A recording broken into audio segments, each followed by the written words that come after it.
திருக்கோளூர் பெண் பிள்ளை ரகசியம் 61வது வாக்கியம்.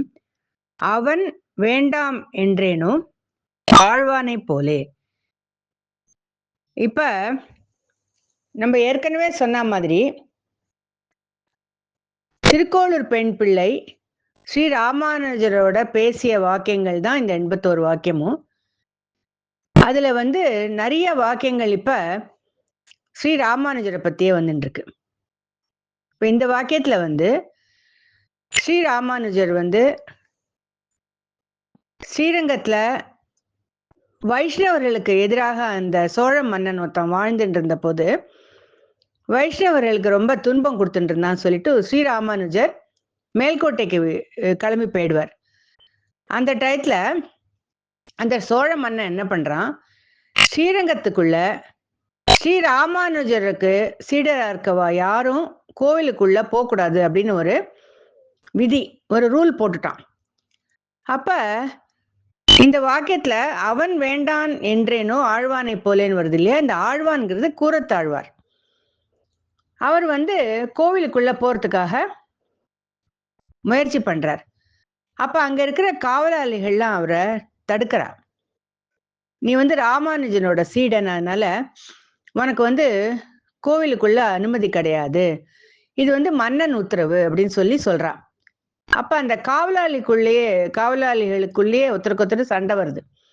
இன்னத்த சொல்றான், ராமானுஜரோட சீடர் கூரத்தாழ்வார் கரெக்டு தான், ஆனா இவன் நல்லவன் பாவம், இவன் என்ன தப்பு பண்ணினா ராமானுஜரோட சீடரா இருக்கிறது அப்படிங்கிறதுனால நம்ம அவனை உள்ள விடாம இருக்க கூடாது, உள்ள போட்டோம், இவன் நல்லவன், தனியா அவனை பார்க்கணும், இவன் நல்லவன், இவனை உள்ள விடணும் அப்படின்னு இன்னொரு காவலாளி சொல்றான். இது ரெண்டு காவலாளிகள் பேசுறதையும் இந்த கூரத்தாழ்வார் பார்த்துட்டு அவர் என்ன சொல்றாருன்னா, எனக்கு ராமானுஜர் தான் முக்கியம், என்னோட குரு தான் முக்கியம், அவரோட சீடன் அப்படின்னு என்னை ஒத்துண்டு இந்த கோயிலுக்குள்ள அனுமதி கொடுத்தா கொடுங்கோ, இல்ல எனக்கு கோயிலுக்குள்ளேயே போக வேண்டாம், எனக்கு அரங்கனையும் பார்க்க வேண்டாம், ரங்கநாத சுவாமியும் தரிசிக்க வேண்டாம், ரங்கநாதர்கிட்ட சொல்லிடுங்கோ இந்த மாதிரி எனக்கு குரு தான் ஆச்சாரியன் தான் எல்லாம், என்னை எப்ப ராமானுஜரோட சீடன் அப்படிங்கிறதுனால உள்ள அனுமதி கொடுக்கலையோ, நான் நல்லவன், என்னை மட்டும் உள்ள விடுறது அதெல்லாம் எனக்கு சரிப்படலை, அதனால எனக்கு வேண்டான், அவன் வேண்டான் அப்படின்னு சொல்றது, ரங்கநாத சுவாமியே வேண்டாம் அப்படின்னு சொல்லிட்டு கூரத்தாழ்வார் வெளியில வந்துடுவார், கோயிலுக்குள்ளேயே போறது இல்லை. இப்ப குரு பக்தி எப்படி இருந்தது அப்படிங்கிறத நம்ம புரிஞ்சுக்கிறதுக்காக இந்த வாக்கியம் இங்க சொல்றா திருக்கோளூர் பெண் பிள்ளை. இது மாதிரி ஆச்சாரியன் தான் எல்லாம் எனக்கு அப்படின்னு சொல்லி வாழ்ந்த ஆழ்வார்களும் நிறைய பேர் இருக்கா.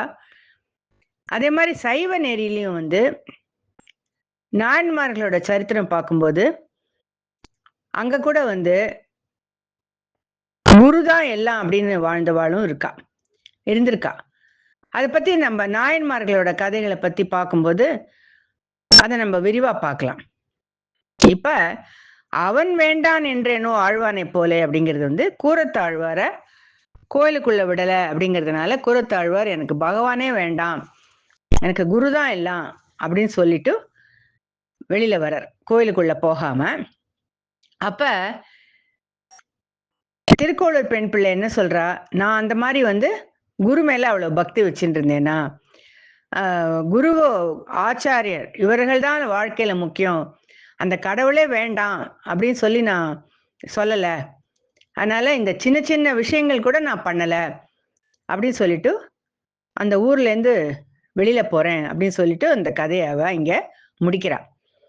இப்ப ராமானுஜர் கிட்டதான் இதெல்லாம் பேசுறா, அதனால ராமானுஜரோட சம்பந்தப்பட்ட நிறைய வாக்கியங்கள்ல தான் நம்ம நிறைய விஷயங்கள் தெரிஞ்சுக்கிறோம். 62வது வாக்கியம் என்ன அப்படிங்கிறத அடுத்த வாக்கியத்தை நம்ம பார்க்கலாம்.